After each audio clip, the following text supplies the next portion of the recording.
Um, it is my great pleasure today to introduce Dr. Bobb, and she is an associate investigator at Kaiser Permanente Washington Health Research Institute, and is also an affiliate faculty member in the Department of Biostatistics at the University of Washington. She aims to apply rigorous statistical method to address important problems in public health. She has great experience in using real-world data, including administrative claims data and electronic health records. She provides statistical leadership on pragmatic clinical trials at Kaiser Permanente Washington and other health systems.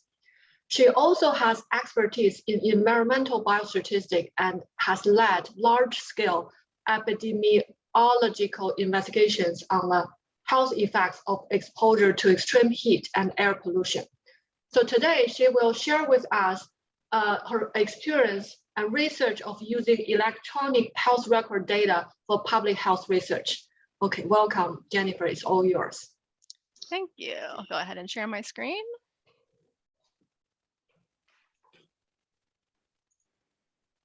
All right, so today I'll be discussing data science challenges of using electronic health record data for public health research.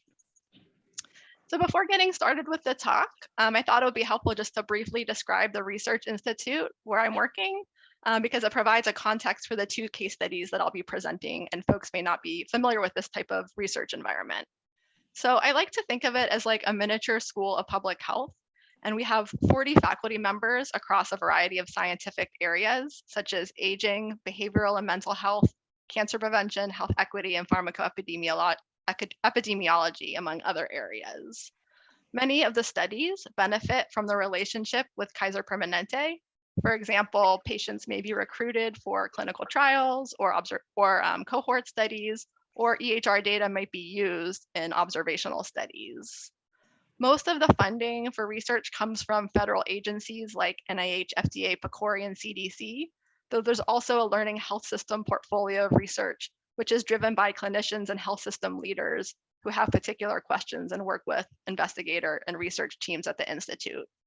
And we also have a biostat unit with 10 PhD and 14 PhD and master's level collaborative biostatistician analysts. So for today's talk, I'll first give a brief overview of some challenges in using EHR data for health research. And then the bulk of the talk will be on two case studies, one being the PROUD pragmatic trial, and the second one is the moving to health observational study. And I'll finish with some final remarks. So to get started, electronic health record data are increasingly being used for clinical and public health research. And there are many opportunities with these data, including that for some research questions, big clinical data may be our best shot at understanding disease progression, treatment effects, and medication safety. For example, if we want to study rare conditions or outcomes among pregnant women, including evaluating effects on rare outcomes, where we really need large data sets to have a sufficient number of events to be able to estimate health effects. And the hope is that we can leverage this rich data source to be able to conduct randomized trials and observational studies efficiently in large populations. At the same time that these data bring many opportunities for health research, there are also numerous challenges with using them for research. A major one being that they weren't collected originally for research purposes. In particular, EHR data are captured when patients seek care.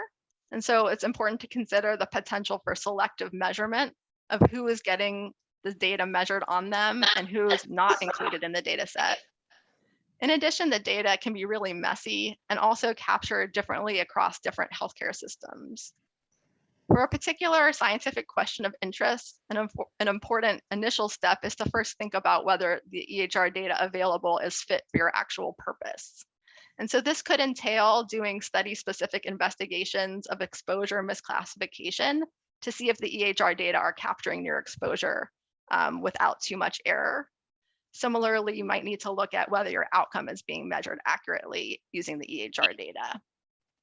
If you're looking at whether health effects are changing over time, it's important to consider that there could be secular trends in diagnostic coding practices. For example, transitioning from ICD-9 to ICD-10 could lead to changes in how outcome rates are just due to these changes in coding practices, even if the underlying rates are actually staying the same. In addition, depending on your scientific question, there are some discrete data elements that could be used, but those might not be suitable. So it might also be necessary to look at the clinical notes, which are just free text data. And so some type of natural language processing algorithm might be needed in order to turn that information into usable data for research. And then another thing that it's important to consider is maybe the data really isn't suitable, in which case you might need to augment with other data sources. For example, combining EHR data with insurance claims data to capture it more uniformly on a broader population, using registries, or perhaps manual medical record review, which you might see some codes in the chart that don't make sense. And so you want to try to understand them better and go into the medical record and actually see what was happening in the chart. In addition, it might be important to do even primary data collection. For example, having cohort studies embedded within an EHR data study allows you to combine the benefits of both. You can get study-specific information on your cohort while also using the rich EHR data together. So in today's talk, I'll be describing 2 case studies as examples of real-world EHR data studies. And the first one is a cluster-randomized trial within 6 health systems. And the second is a retrospective observational cohort study. My work on both of these studies showed that there were some limitations of existing methods when we wanted to apply them within the EHR data context, and that these limitations could lead to biased estimates of intervention or health effects. The first, for the cluster randomized trial, was the potential for selection bias, which arose due to needing to define the study population eligibility criteria using EHR data. And the second challenge from the observational study was the potential for confounding bias, because many EHRs have limited information on socioeconomic status, or SES, which is an important confounder in many observational studies. And so these case studies motivated the development of new statistical methods in order to improve the rigor of these studies in particular, but also hopefully for EHR data studies more generally. So now I'll move to the first case study for the PROUD pragmatic trial. So to provide some brief background and motivation for the study, the opioid epidemic is still ongoing. So as of 2016, drug overdoses fueled by opioids reached epidemic levels, exceeding those due to car accidents or guns, and that this has been exacerbating with the ongoing pandemic, with overdose deaths reaching record highs as the pandemic spread. So our motivation for the PROUD trial is that there is a gap in opioid use disorder, or OUD, treatment. There are 3 medication treatments that are effective for treating OUD: buprenorphine, injectable naltrexone, and methadone. And the first 2 of these can be prescribed in primary care. However, most people with OUD are not receiving treatment. One promising approach that has been found to increase access and retention and evidence-based treatment in primary care is the Massachusetts model, in which a nurse care manager works with the primary care team to diagnose patients with OUD and to initiate them and retain them on these medications that are effective for treating OUD. So what the PROUD trial design is that it's a pragmatic cluster randomized implementation trial evaluating a method of implementing this Massachusetts model into primary care. And so the implementation was the PROUD intervention, which included money to hire the nurse care manager for implementing the Massachusetts model.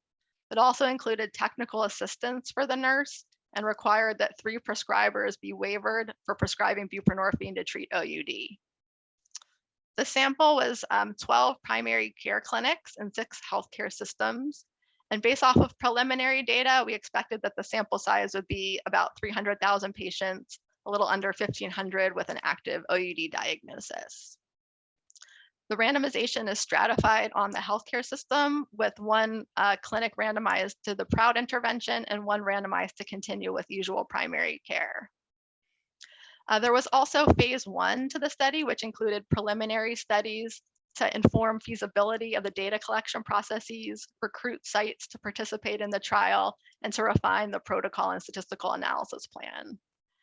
Right now, the study has been complete and final analyses are underway. So I won't be presenting results of the study, but I'll be focusing on the statistical design and challenges in the design.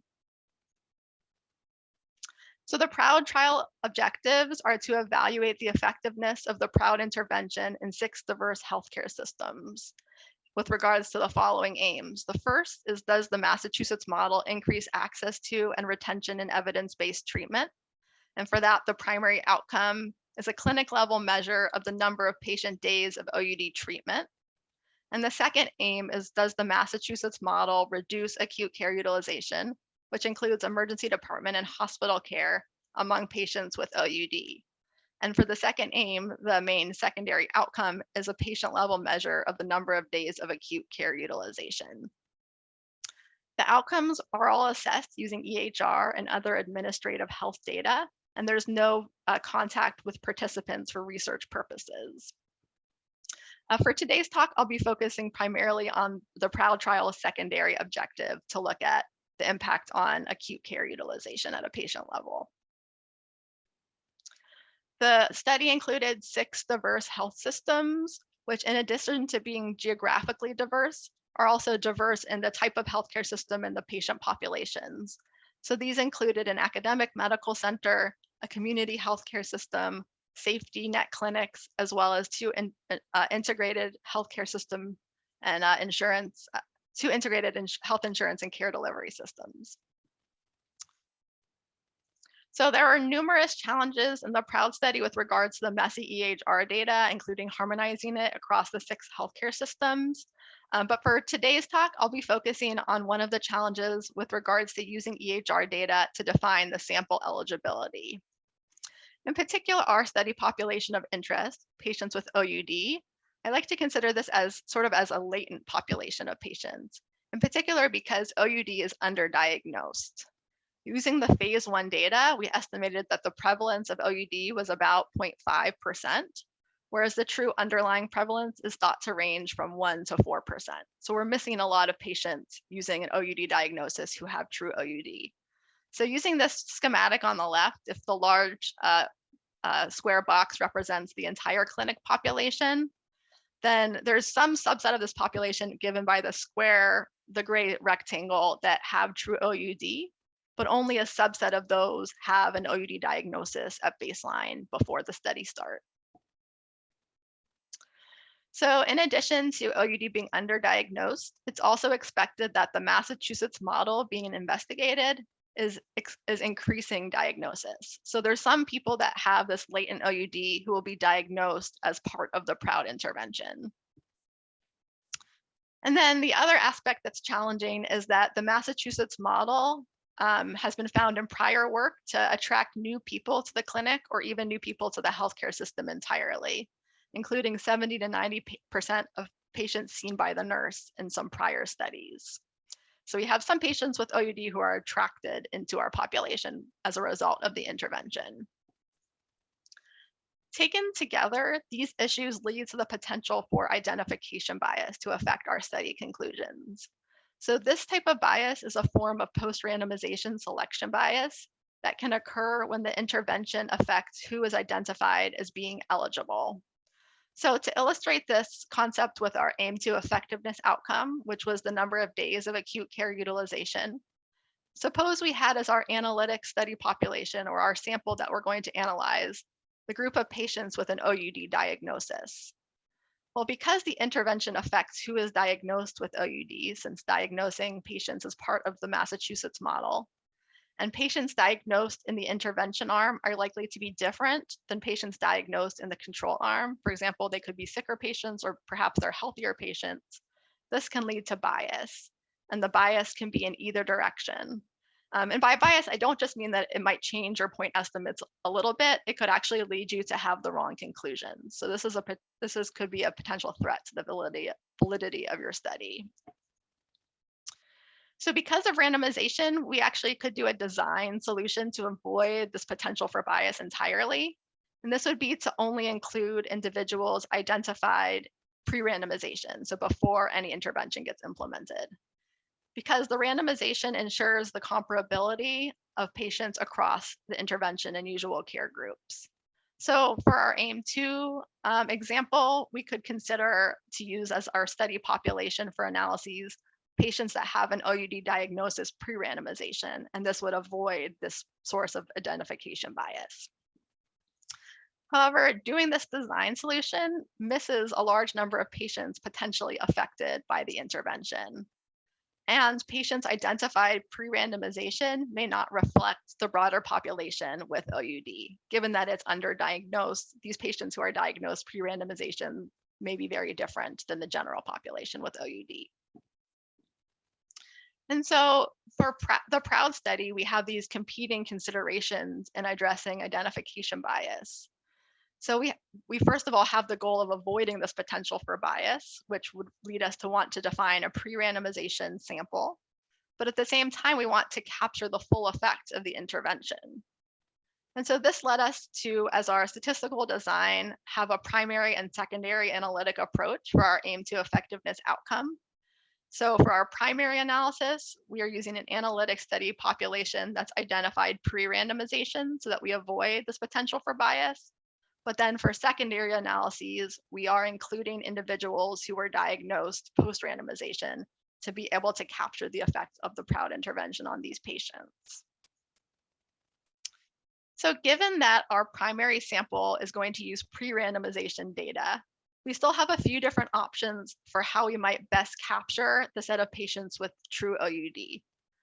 So option one would just be those that have a diagnosis at baseline, which would be a fraction of the patients with true OUD. Another option would be to use the entire clinic population at baseline, which would include everybody with true OUD at baseline. However, it would also include a lot of people that you'd be analyzing who don't have OUD and who therefore could not be affected by the intervention. And including patients who wouldn't be affected by the intervention in your analysis would lead to attenuation of intervention effect estimates. As a result, this led the study team to consider whether there could be a middle ground option where we would identify, using an algorithm, individuals at risk of OUD. And the idea would be that we would hope to try to capture as many people who have true OUD as possible, while minimizing the number of people included in the analyses who do not truly have OUD. So the study team originally wanted to go with this approach, but we decided to conduct a power evaluation to determine whether using that middle ground option really would maximize our power, because in part it depends on how good of an algorithm you can have to identify patients at risk of OUD. And so for our power evaluation, to help us determine which of these options to use for our primary analysis, we considered different scenarios that varied the prevalence of OUD. So we considered 1%, 2%, and 4% across values that have been found for different study populations, given that the true prevalence in our primary care population is unknown. And then we varied the sensitivity and specificity corresponding to each option for the analytic study population. So for the different options we considered, again, option one were those with a diagnosis pre-randomization, option two, the entire clinic population pre-randomization. And for that middle ground option, we considered both a high specificity and a high sensitivity algorithm for identifying patients at risk of OUD, where the values for sensitivity and specificity were selected based off of some prior studies that have evaluated the performance of identifying patients at risk of OUD. And so this figure is showing the results of the power evaluation, plotting the power across different values of the effect size, parameterized as the percent decrease in acute care utilization, comparing patients with true OUD who are in a PROUD intervention versus in a usual care clinic. And these panels correspond to different prevalences of underlying OUD from 1%, 2%, and 4%. So an interesting finding was that we found that the optimal choice of study population that maximized power depended on the choice of the true prevalence of underlying OUD. So at the lower values, the lower prevalences of OUD considered, option one, patients with an OUD diagnosis pre-randomization had the highest power, whereas the highest prevalence of OUD, the option that maximized power was the high sensitivity option. In light of this, given that we don't know the true prevalence of OUD within our population, the study team decided to go with option 1, those with an OUD diagnosis pre-randomization, because while it had lower power at the higher prevalence of OUD considered, the loss in power relative to the high sensitivity option was smaller as compared to the increase in power of the OUD diagnosis option compared to the other options under the lower prevalences of OUD. So it seemed like the best bet across plausible scenarios for our data. So again, there's limitations of this primary analysis, and that using the population of patients with OUD diagnosed pre-randomization does not capture the full effect of the PROUD intervention, and it misses patients without a prior OUD diagnosis or who are new to the clinic or healthcare system. And so for our secondary analyses, we're including individuals with a new OUD diagnosis or who are new to the PROUD trial clinics after randomization.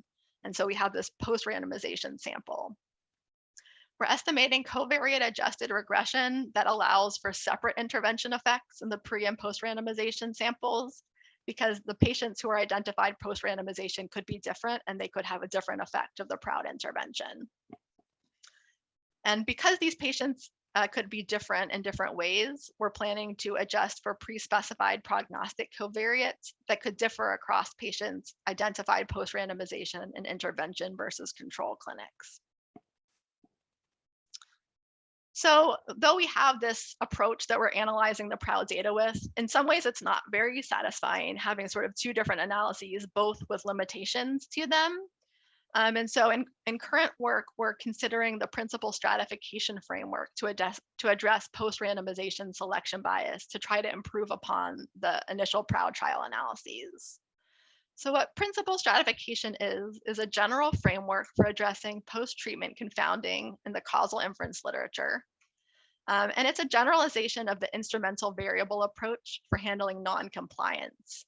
Mainly in trials, because non-compliance is a post-randomization variable.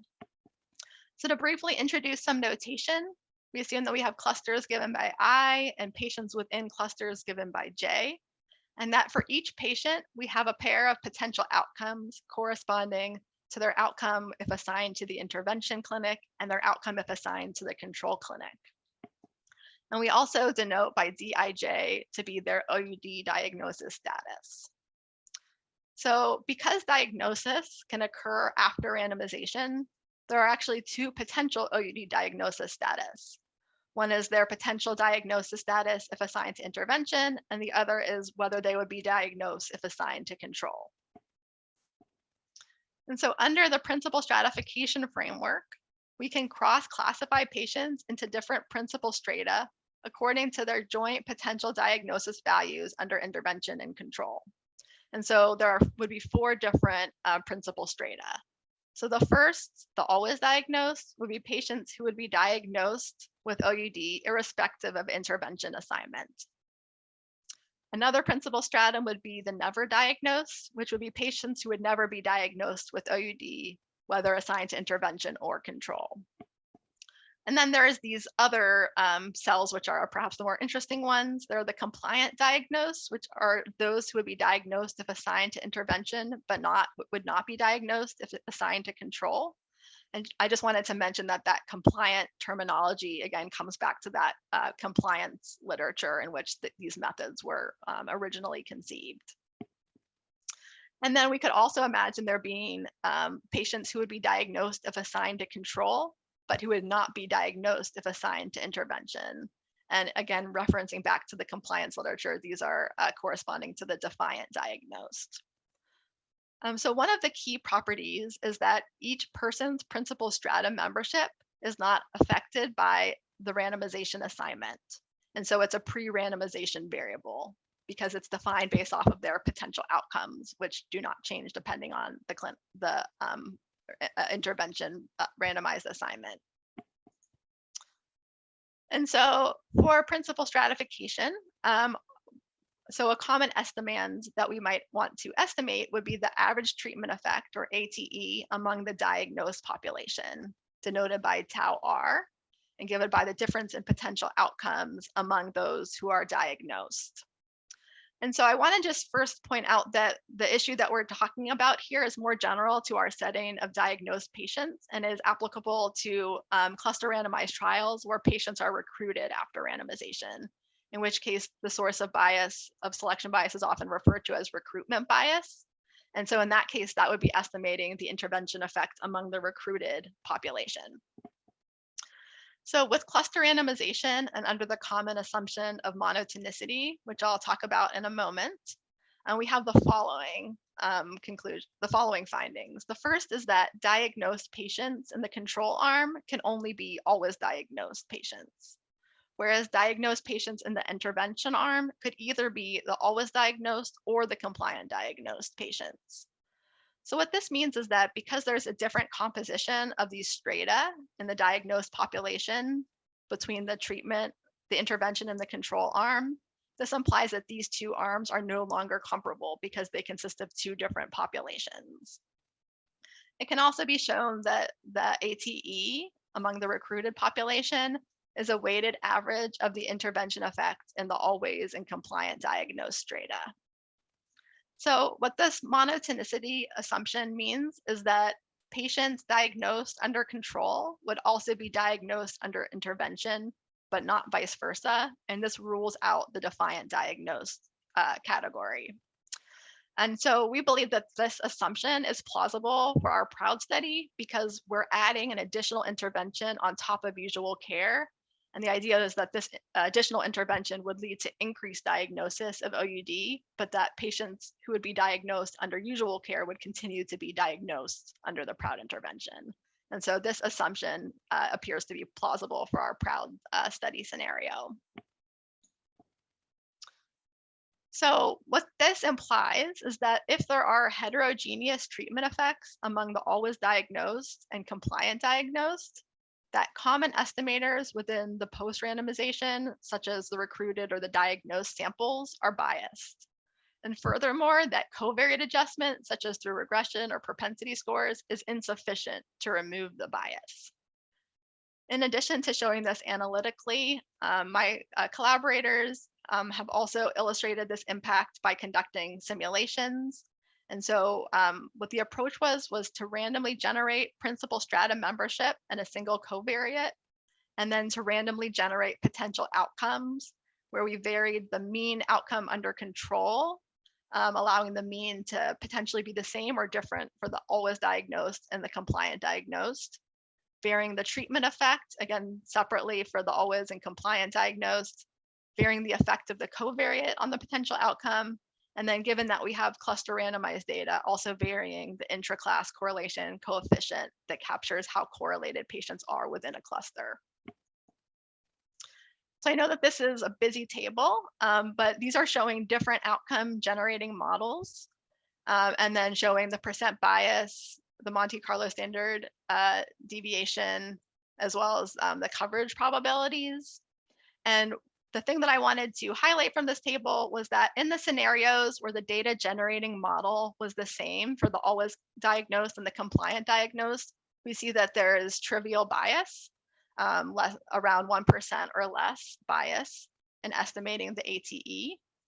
However, in all of the scenarios in which the outcome data generating model differed between always diagnosed and compliant diagnosed, we can see that there's potentially really high percent bias.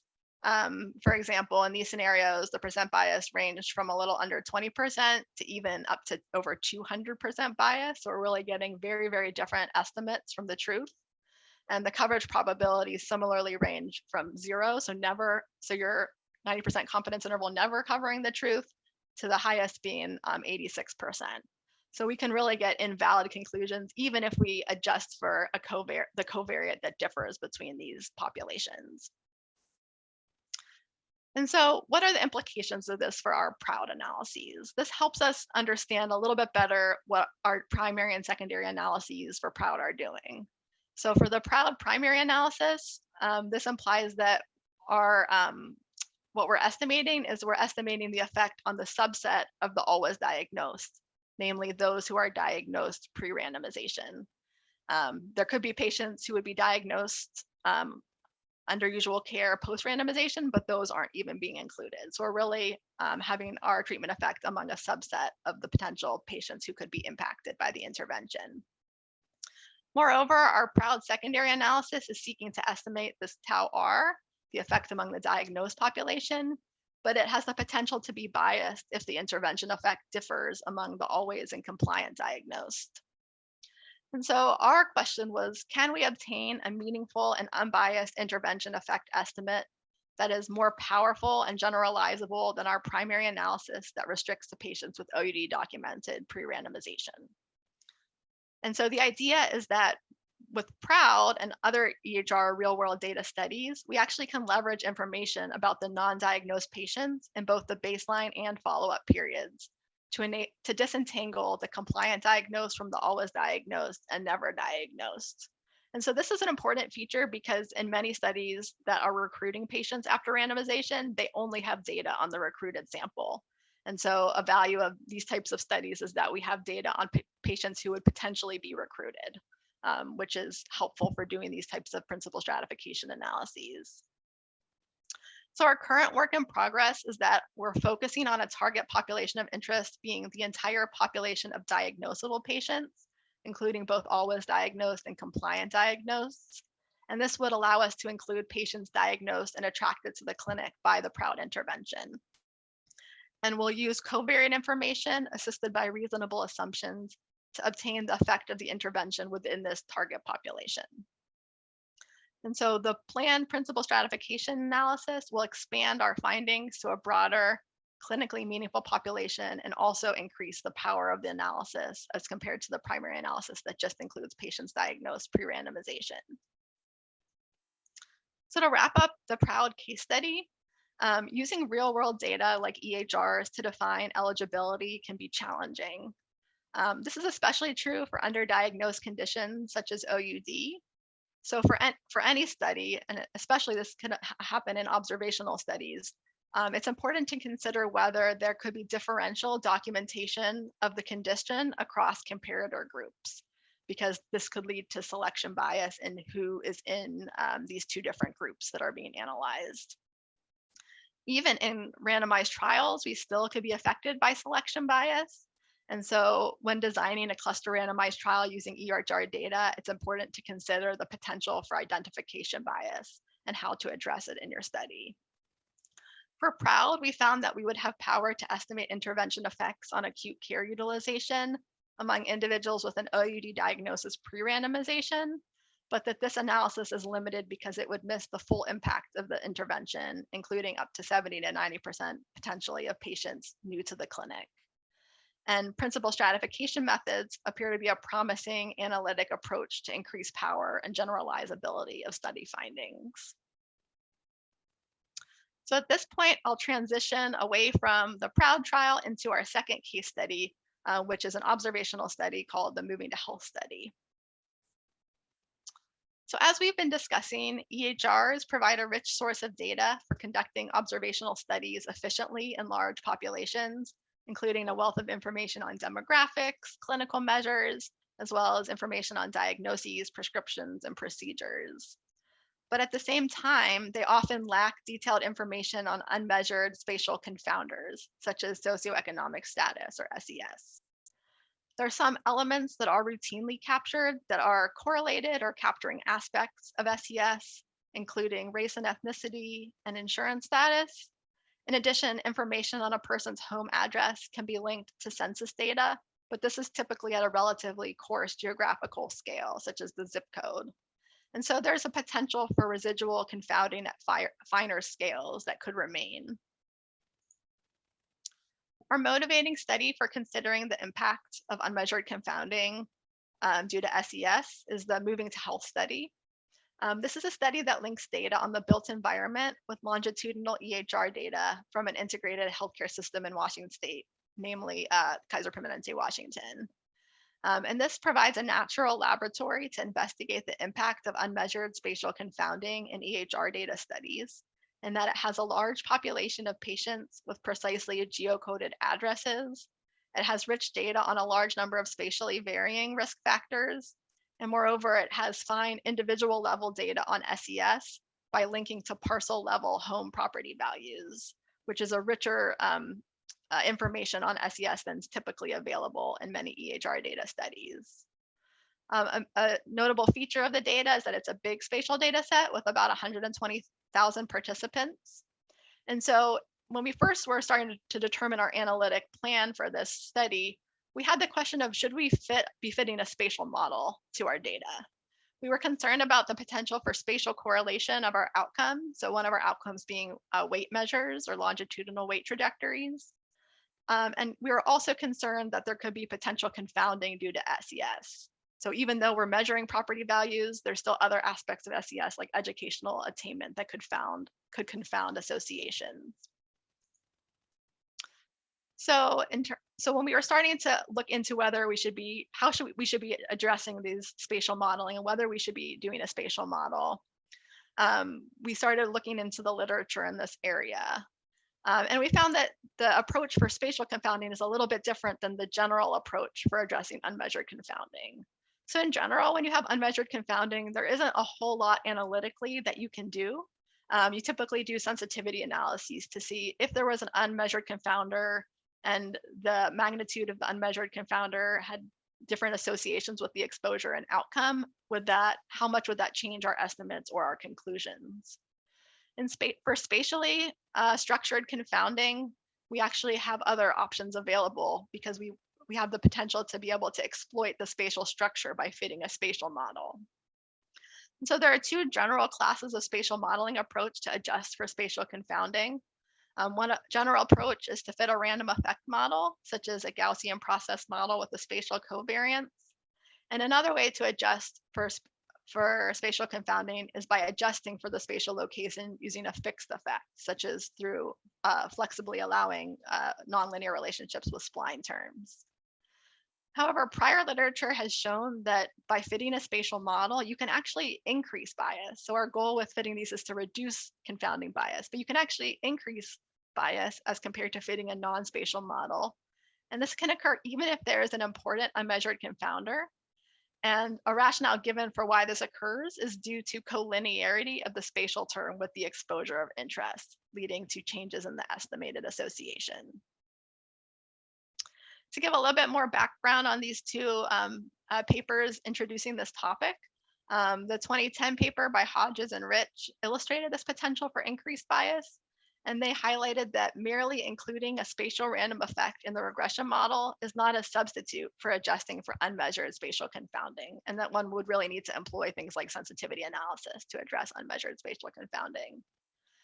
Pochorek, in another 2010 article, characterized the scenario of increased bias and found that it occurs when the spatial scale of the confounded variability in the exposure is smaller than the spatial scale of the unconfounded variability. And I'll say what spatial scale is on the next slide. But then in their discussion section, they say that this scenario of increasing bias may be of limited practical interest because it's not clear that there are real applications in which the unconfounded variation in the exposure occurs at larger scales than the confounded variation. So our take home from these two articles was that there was sort of maybe a controversy in that there's some argument that maybe we shouldn't fit a spatial model because we could increase the bias, whereas another argument that maybe the settings where bias was increased was not of practical relevance, and so that it might be okay to fit a spatial model. But before moving forward, again, I said I wanted to mention what the spatial scale is, since we'll see this concept come up later in the simulation studies. So a spatial scale refers to the distance at which variation occurs. And looking at some simulated data sets down here, you can range from fine scale local variation to moderate scale up to larger scale regional variation. And to provide some sort of concrete examples of different types of variability, for example, here's a map showing residential unit density. And this appears to be a smoother map corresponding to a larger spatial scale with larger scale variability. Whereas bus ridership seems to be more moderate to finer scale spatial variability because we can see that there's these sort of transit hubs where there's increased bus ridership. And so these spatial scales are the variability at which the distance at which the variability occurs spatially. So given this prior literature on spatial confounding, it was still unclear to us for our moving to health application whether standard spatial modeling approaches should be applied routinely in practice in the presence of unmeasured spatial confounding, given the potential for increased bias, along with uncertainty around your given application is in this scenario of increasing bias. Moreover, the prior literature focused mostly on purely spatial exposures like ambient air pollution and built environment, and the extent to which spatial modeling increases bias for individual level exposures like smoking status or medication use is unknown. In addition, individual level exposures are common in many studies, including EHR studies, and so understanding the potential for bias reduction or whether you can increase bias in those settings is important for individual level exposures as well. So our goals were to conduct simulation studies to provide insight into whether fitting a spatial model is likely to increase or decrease confounding bias, and in which setting common in EHR data studies. And if we find that these spatial models can generally decrease bias, which computationally efficient approach to use in our big data setting? To note, traditional Gaussian process models for spatial data are extremely slow or even infeasible on data sets with tens or hundreds of thousands of records. And so we considered a range of methods that can be applied to big point process data sets like our setting. So as a brief overview of the simulation study, we assumed that there is some spatially varying confounder given by ZC that is a common cause of both our exposure X and our health outcome Y. And we would like to estimate the association between our exposure X and Y. So for our data generating model, we generated Y, which depended on our exposure and depended on the unmeasured spatial confounder, ZC. And then we generated our exposure, which also depended on the unmeasured spatial confounder, ZC, as well as an unconfounded spatial component, ZU. For the unconfounded and confounded spatial components of exposure, we generated spatially correlated components from a mean zero Gaussian process with Matern spatial covariance. And here's one realization of the data generating model for these components. And we can see that we considered scenarios that had fine scale, moderate scale, and large scale spatial variability. For our data generating scenario, we also varied the variance, sigma squared x, of the non-spatial component of exposure. And we considered 3 different values. One corresponds to the setting of no non-spatial variability. So I know that's 2 double negative there, but essentially these are for purely spatial exposures, such as built environment or ambient air pollution. And then we considered 2 scenarios of individual level exposures, including low non-spatial variability and moderate non-spatial variability in the exposure.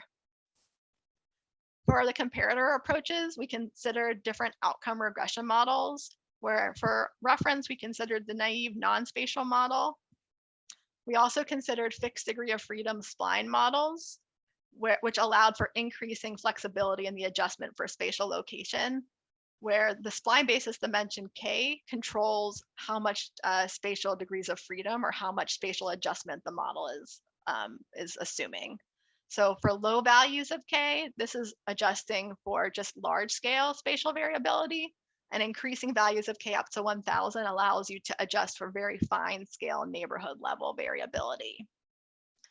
We also considered penalized spline model, where instead of the user specifying the degree of spatial smoothing, you just select K to be large, so 500 or 1000, and then the degree of spatial smoothing is determined by the outcome information.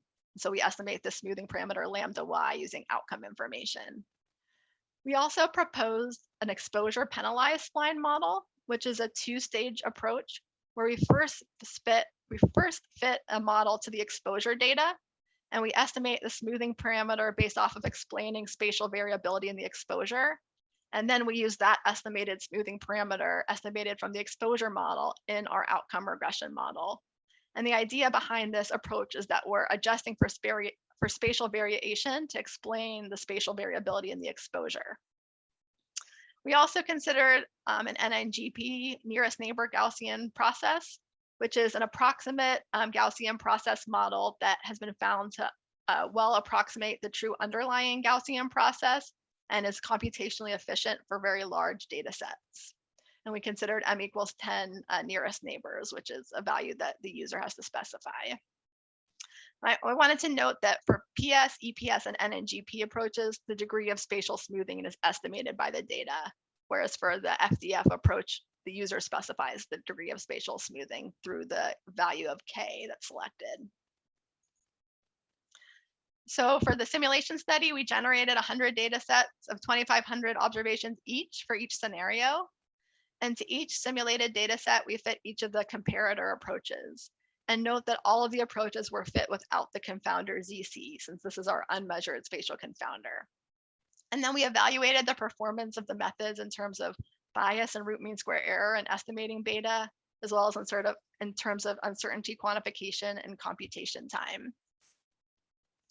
So this first slide highlights results under the setting considered by prior work of where there was no non-spatial variability corresponding to purely spatial exposures. And these plots are showing the median and interquartile range of the beta parameter estimates across simulation repetitions, where each panel corresponds to a different setting of the spatial scale of the unconfounded and confounded component of variability in the exposure. And so just to note, the true value of beta was 3, and the estimate under the non-spatial model was 4. And our findings corroborated that were consistent with that of Paciorek from 2010, and that we observed that there was increased bias when the spatial scale of the unconfounded component was larger than the spatial scale of the confounded component. And just focusing in on one of these plots here, we can see that the estimate, the non-spatial model estimate is 4, and increasing adjustment for finer and finer spatial variability leads to increased bias. So the estimate's moving away from the truth of 3 towards 5. And the EPS, PS, and NNGP approaches that estimate the degree of spatial smoothing were in between that of the fully adjusted spatial model and the non-spatial model. However, like Paciorek found, when the spatial scale of the unconfounded component was smaller than that of the confounded component, you can see that fitting a spatial model has potential to reduce bias, and eventually get you an unbiased estimate. Though we can see that there's also substantial variability in that estimate. And again, the 3 methods that estimate the degree of spatial smoothing fall in between the non-spatial model and the fully adjusted spatial model. So I wanted to give a little bit of intuition why those relative spatial scales matters. And so why do we have decreasing bias when the confounded component has a larger spatial scale than the unconfounded component? So what's happening here is that increasing adjustment for spatial variation first removes the large scale spatial variability, which in this scenario is confounded, from the outcome, while keeping the fine scale unconfounded variability. However, further adjustment removes the independent spatial variability and results in highly variable estimates because these are collinear with each other.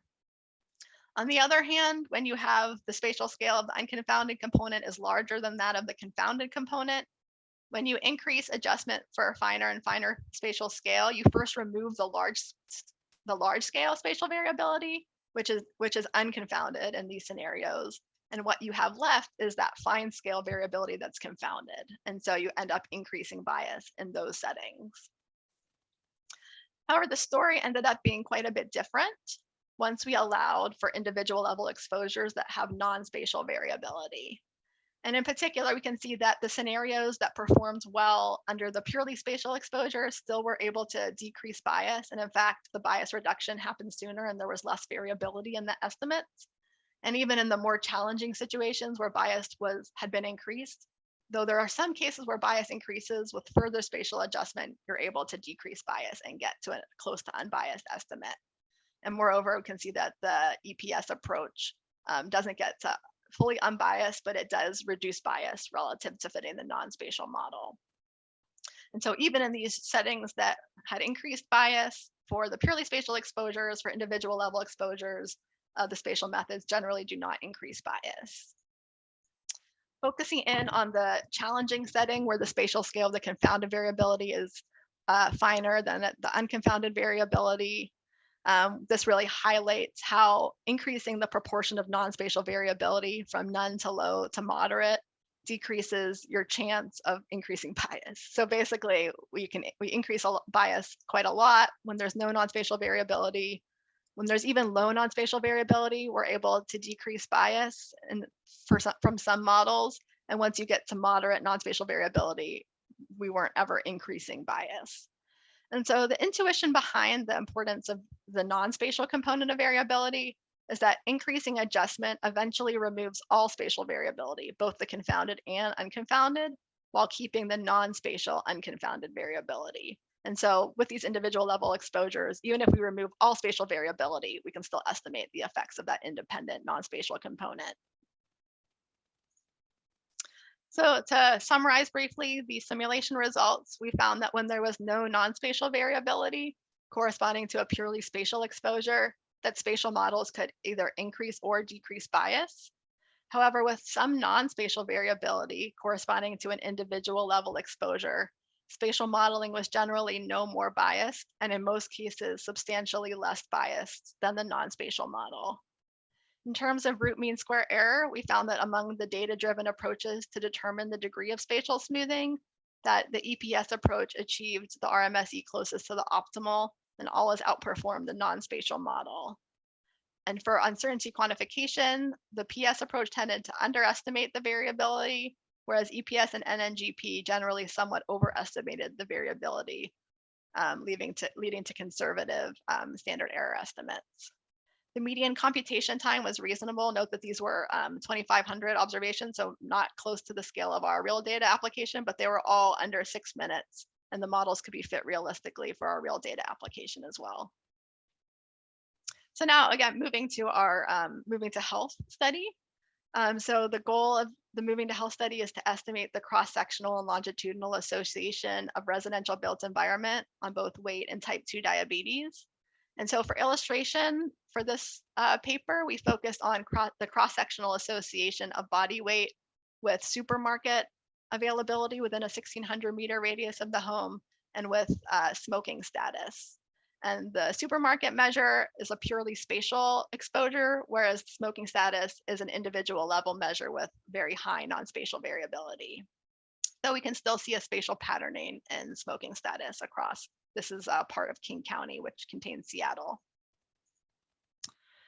So in terms of the potential confounding by SES, patients with a supermarket within 1,600 meters of their home were younger and had lower property values compared to patients without a nearby supermarket.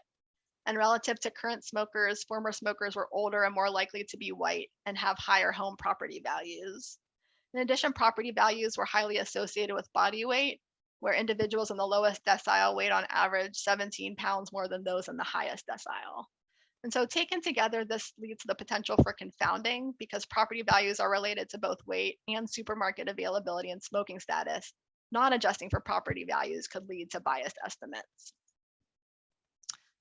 However, these measures are also spatially correlated, which indicates that spatial modeling could account for confounding by property values, even if unmeasured. So some of the relationships we see here are that weights tend to be lower in higher portions of the county. Also, this is showing the percent who are former smokers among ever smokers. So in northern portions of the county, you're more likely to have former smokers, where in southern portions of the county, more likely to have current smokers. And property values also has a north-south gradient, as well as a gradient where property values closer to water areas are higher. And this relates to supermarkets, where there's more supermarket availability in northern portions of the county, but also less likely to have a supermarket on the water areas, leading to spatial relationships with property values. So the application results, I'll first show the results for supermarket availability, which was our purely spatial exposure. So we fitted models with different levels of covariate adjustment. We fit a base model that adjusted for sex and spline terms of age and height, a standard model that adjusted for the above plus insurance status and race and ethnicity, as well as what we refer to as the ideal model that adjusted for the above plus spline terms of property value, which is a higher quality of measure of SES than is typically available for many EHR data studies. So the striking finding here that we noted was that spatial modeling moved the estimates in the opposite direction as compared to property value adjustment. So going from the base to the standard to the ideal model changed the property values from about the estimates from about -3 to about -4, whereas adjusting for spatial location moved the estimates in the opposite direction. And further adjustment for spatial degrees of freedom led to estimates close to 0. And so spatial adjustment does not appear to be doing the same thing as property value adjustment for this exposure. But the story was quite different for our smoking status variable. We can see that the estimate for this individual level exposure also changed with increasing adjustment from the base to the standards to the ideal. However, adjusting for the spatial location led to changes in the point estimates in the same direction. And of note, we can see that the estimate under the standard model that's adjusted for the spatial location is very similar to the non-spatial estimate under the ideal model. These results suggest that fitting a spatial model has the potential to substantially reduce bias. So to wrap up this part, when the exposure of interest is an individual level factor having non-spatial variability, spatial modeling has the potential to greatly reduce or even remove spatial confounding bias entirely. And this contrasts with purely spatial exposures for which spatial modeling can either increase or decrease bias relative to fitting a non-spatial model. Moreover, the higher the proportion of non-spatial variability, which is a quantity that you can estimate in the data, the greater the potential that bias will be reduced. We also found that the penalized spline approach that explains spatial variability at the scale of the exposure, EPS, achieved the best performance among all the data-driven methods to estimating the spatial degrees of freedom. And this approach recognizes that the spatial scale most associated with variability in the outcome that would be selected by the standard PS approach may not fully adjust for the spatial variability at the scale that's most confounded, which is what our goal is in doing estimating the associations, adjusting for confounders. So in terms of the implications for EHR data studies, because our built environment exposures in the moving to health study varied almost purely spatially, we opted not to apply standard spatial modeling approaches out of concern that bias could be increased. And since EHR data studies are becoming increasingly common, methods to adjust for unmeasured confounding due to SES are really important to reduce the potential for these studies to lead to biased health effect estimates. And we need computationally efficient spatial modeling approaches that target confounding adjustment. And so EHR data studies that are considering the health effects of individually varying exposures could benefit from spatial modeling in order to reduce bias due to unmeasured spatial confounders like SES. Okay, so to wrap up the talk, using EHR data for clinical and public health research is still relatively new, and so there's many open methodological questions. Here we focused on the areas of pragmatic clinical trials to leverage existing data sources within randomized studies, as well as causal inference methods for big observational databases, being areas where there's a lot of room for methodological innovation. The two case studies illustrate contributions related to how we can account for post-randomization selection bias in trials that use EHR data to define sample eligibility criteria, as well as how to reduce bias due to unmeasured spatial confounding in observational studies that often have limited measures of SES. And finally, as a plug, I wanted to mention that I find this to be a really rewarding area of data science, because given the complexity of the data, almost every single EHR study I've worked with has brought new challenges and room for methodological development. And I would like to just acknowledge the many co-authors and team members behind the PROUD study, the methods for adjusting for post-randomization confounding, and the moving to health study. And thank you very much for your attention, and I welcome questions and discussion. Okay, does anyone have questions? So you can type in the chat or just unmute yourself and ask the question. I have a question, Jennifer. So for the first study, you mentioned there's an intermediate step, like using at-risk OUD patients, and how you determine at-risk patients are at risk. Yeah, so I don't have all the details of we had a proposed algorithm originally. I mentioned in the protocol, originally the study team thought that would be what we would use, because there was hesitancy around using just the diagnosed population since it's missing a whole lot of people who could be affected.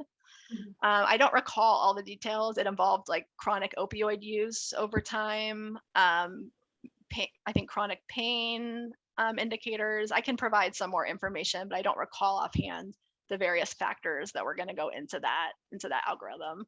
But I think the main finding was that we use sensitivity and specificity based off of some prior work in the area. There's not a lot of prior work. There was one study that was unpublished at the time, and we knew we knew the lead investigator of it, so we were able to reach out to him directly. But the sensitivity and specificity weren't great. I didn't end up advocating for use of that algorithm. And so it's possible that you could have a scenario where you have a better algorithm to identify the OUD population. And if it had better sensitivity and specificity, it's possible that that could be the preferred approach. So I think it's a combination of, yeah, if we could really get at that gray box and get all of the patients with OUD, then that would be ideal. And so there's some balance at which the performance of the algorithm needs to be good enough to beat the option one that had the high, basically complete specificity, assuming that everybody with OUD diagnosis has true OUD. So you can't let in that many people who don't have OUD because it starts to attenuate your intervention effect. I see. I'm just wondering whether it's a rule-based or model-based, like, because if you use statistical model to determine the risk, you also have uncertainty measure for the risk. So, but maybe this is more like a rule-based based on literature than how you classify patient at higher risk or lower risk. Yeah, I actually don't recall I don't know if we had even fully fleshed out how we would do it exactly, because this was during the protocol phase. And then once we decided based off of that potentially could lose us a lot of power if the true prevalence of OUD was 1%. There's also a lot of uncertainty in that sensitivity and specificity, and it could have a really big impact on the performance of using that middle ground option. I had some hesitancy around it when it was proposed, and it was one of those things that if you kind of show them the data about how it could impact your power, and then, it's one of those things that it sounds like a good idea, but it's also, if you can, it's really important to try to evaluate whether it really is better than other existing options. And so that kind of protocol refinement step, that phase 1 step, was really valuable for the PROUD study. And I've done similar things for other study where we're kind of modifying our design based off of pre-trial data. So any type of pre-work you can do before you launch the study can really inform your design, especially using real world data. I didn't talk about this too much, but one of the nice things about these real world data studies is you can collect data on a similar population before randomization, before the trial even starts. And it really helps you understand how the performance of the analytic approaches that you're proposing are going to work. And you can kind of test things out using data before randomization. And so there's no like worry about doing data mining or data dredging with it, because it's all pre-trial data on a similar cohort. So that's been really valuable for refining study protocols for my real world EHR data studies. I see, because the data is there before randomization. It's not like clinical trial. I see. So yeah. Another question is, for the spatial analysis, you mentioned the socioeconomic data, like education, like even smoking status. Are this data available in EHR or they are claims data? So smoking status, how we have it in Kaiser, Permanente, Washington, and it might be different in different places. It's a patient reported measure. And so you get, when you come in for visits or there's ways to complete it online, you get asked about smoking status. And so it ends up being missing on about 20% of patients. And so in our built environment analyses for the main Moving to Health study, we adjust for smoking status, but we decided to do that in a secondary analysis, not the primary analysis, because we would have to drop 20% of our patients, and we didn't feel like we had a good way to impute smoking status. So like doing some type of missing data model didn't feel like we had measured that it would satisfy the missing at random. And so we ended up doing a sensitivity analysis approach where we further adjusted for smoking status on that subsample that had it measured. I see. Okay, thank you. It's very interesting. Thank you so much. So I want to thank you, Jennifer, again for the nice talk, and thank you all for attending the seminar. Thank you. Thank you so much. Bye, everyone. Bye.